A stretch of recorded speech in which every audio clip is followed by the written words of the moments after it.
નમસ્કાર મિત્રો, એસ્ટ્રોલોજી સ્ટેશનના મારા આજના આ વિડીયોમાં હું એસ્ટ્રોલોજર મેહુલ પટેલ આપ સર્વનું ખૂબ ખૂબ હાર્દિક સ્વાગત કરું છું. એસ્ટ્રોલોજી સ્ટેશનના મારા આજના આ વિડીયોમાં આપણે વાત કરી રહ્યા છીએ મેષ જન્મ લગ્નની જન્મ કુંડલીમાં અષ્ટમ ભાવમાં જો રાહુ હોય તો એનું કેવું યા તો શું ફળ મળે એ બાબત.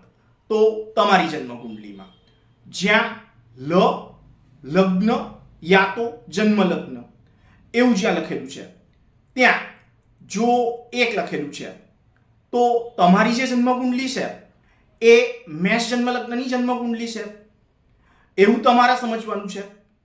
હવે તમારી આ એક અર્થાત મેષ જન્મ લગ્નની આ જન્મ કુંડલીમાં આઠમા ભાવમાં યા તો પડફર સ્થાન એવું જેને કહીએ છીએ ત્યાં અર્થાત આયુષ્ય, મૃત્યુનો પ્રકાર, મૃત્યુ સમયની સ્થિતિ, મૃત્યુ પછીની ગતિ અર્થાત મોક્ષ મળવો કે પ્રેત યોનિ પ્રાપ્ત થવી એવી બાબત તથા સાથે જ વીલ, વારસો, વારસાઈ ધન, વારસાઈ સંપત્તિ, વ્યક્તિ જાતકનો ભૂતકાળ, વ્યક્તિ જાતકના ભૂતકાળમાં થયેલ સારા અને ખરાબ અનુભવો, એમાંથી વ્યક્તિ જાતકે લીધેલ બોધપાઠ કે પદાર્થપાઠ એની સાથે સંબંધિત બાબત, આવી બધી બાબતો તથા સાથે જ વ્યક્તિ જાતકનો સાસરી પક્ષ, સાસરી પક્ષની વ્યક્તિઓથી મનમેળિયા મનમોટાવ એની સાથે સંબંધિત બાબત, આવી બધી બાબતો જે છે એ જ્યાં જોવાય છે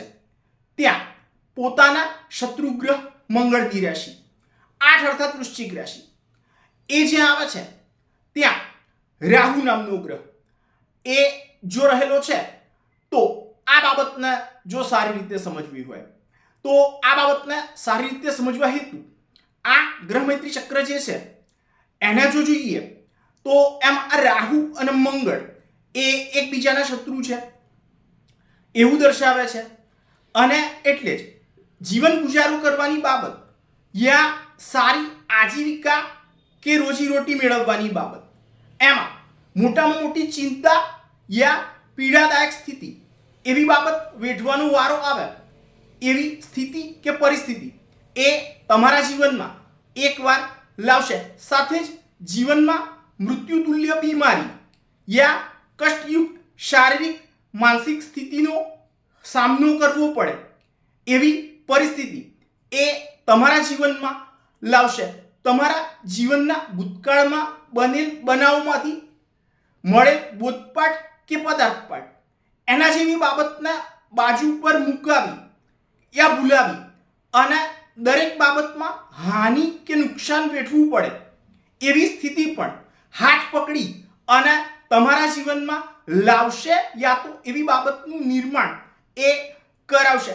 પેટના અંદરના ભાગમાં કોઈને કોઈ રોગજન્ય બાબતની ફરિયાદ એ તમારા જીવનમાં કોઈ એક તબક્કે ઊભી કરાવશે. આ રાહુ જે છે એ મૂળભૂત રીતે ગરમ પ્રકૃતિના ગ્રહ એવા મંગળની રાશિ 8 અર્થાત વૃશ્ચિક રાશિ એ જે આવે છે ત્યાં રહેલો છે અને એના કારણે જીવનનું ચાલક બળ પ્રાપ્ત કરવા હેતુ મોટા અને કઠણાઈયુક્ત કહેવાય એવા કાર્ય એ તમારી પાસે કરાવશે. સાથે જ જીવનને સહાયક બને એવી કોઈ ગુપ્ત બાબત યા ચમત્કારિક શક્તિના બળનો લાભ એ તમને પ્રાપ્ત કરાવશે. એમ છતાં જીવનમાં ખાસ કહેવાય એવી બાબતોની ઉણપનો અનુભવ થવાના કારણે અશાંત વાતાવરણમાં પણ પ્રગતિ કરવા હેતુ અથાગ પ્રયત્ન એ પણ તમારી પાસે જ કરાવશે. આવું ભૃગુ સંહિતા નામના એમના ગ્રંથમાં ભૃગુ ઋષિએ વર્ણન કરેલું છે. તો મિત્રો, આ તો હતો મારો આજનો આ વિડીયો તમને કેવો લાગ્યો એ મને અવશ્યથી જ લખી અને જણાવજો.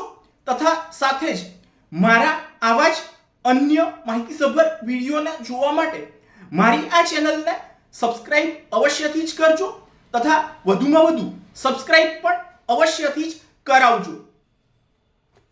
નમસ્કાર.